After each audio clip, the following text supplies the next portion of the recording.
Hello. Okay, so after I did my video yesterday, a few things happened during the day that made me stop and think about all the things that I'm talking about here.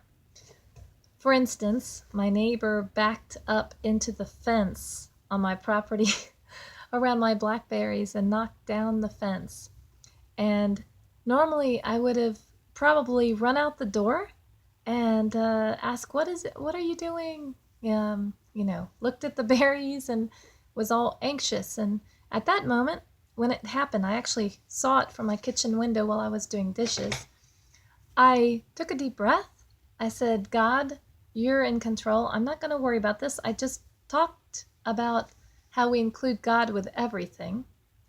And I walked off into the other room, and then I heard the car stop, and the neighbor got out and he tried to fix the fence, and then he went off to work. And I decided, well, I'll go look and see the damage. And when I got to the blackberry bushes that he had rolled over, they were completely fine. All looking happy. The flowers are there blossoming, berries are coming.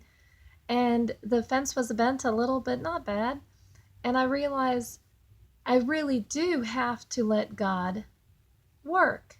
And I don't know what the purpose of that happening was. It could have been for me. It could have been for the neighbor, maybe to tell him to slow down. Um, we don't know, but it doesn't matter.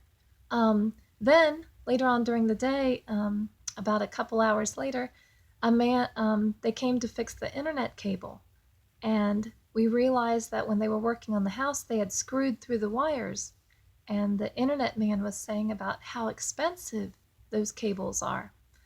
And of course, right now, we don't really have any extra money. So again, I decided I'm not going to, be worried. I'm teaching this lesson on finding peace and continual joy. So I'm going to trust God, just like the end of yesterday's lesson said. And when my husband asked the man about the cost, the man said, "Oh, it's okay. We're not going to charge you because the wire is very old."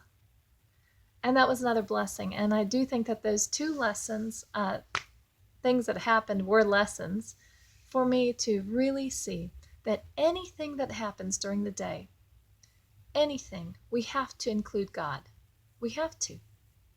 We can just say, "I trust you, God," and leave it at that.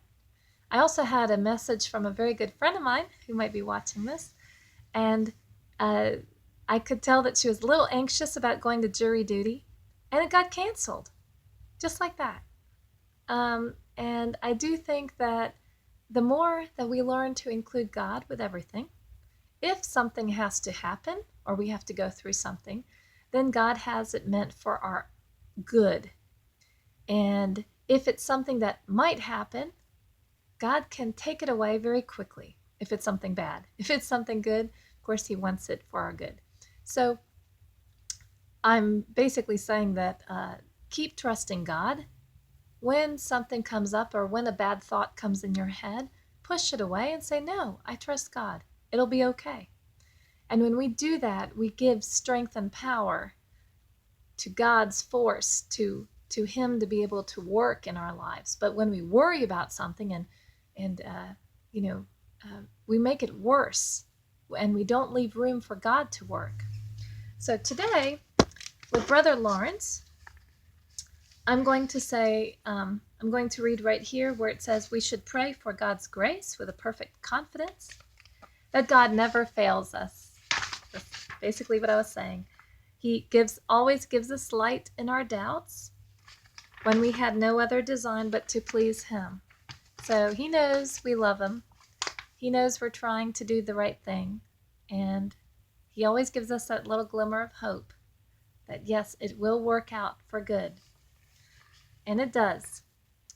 The most excellent method of going to God was doing everything that we do without worrying about pleasing men, only for God. That his prayer was nothing else but a sense of the presence of God, his soul being at that time insensible to everything but divine love. So if we really think about love and think about God, that when we are with God, there's nothing else around us. And it says, praising and blessing God with all his strength, so that he passed his life in continual joy. And sometimes he hoped that God would give him something to suffer about, because that was the way he grew stronger. And it's funny because in the Bible it says the same thing, that in our sufferings, in our times of waiting, that's when we grow stronger in the Lord. And that's when we shine as lights for other people to see God's love and the faith that we have and the peace that we have, so that others want to know, how do we get it? How do we find God this way? Remember, God is in us. And once we accept him, he's come inside of our hearts. And we can't run from ourselves. We can't run from God, really.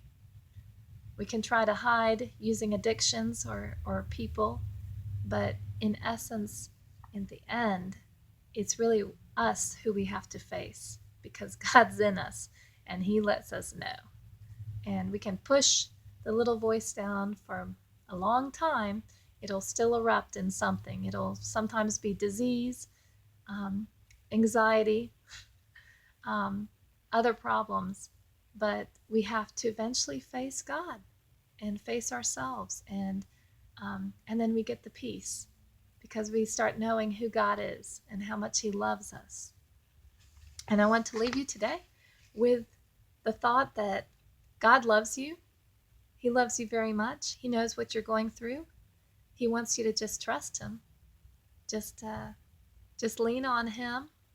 Let it all go. It's out of our hands anyway, but we are in God's hands. We are protected by God. And y'all have a wonderful day, evening, morning, night, whatever it is, wherever you are. Bye.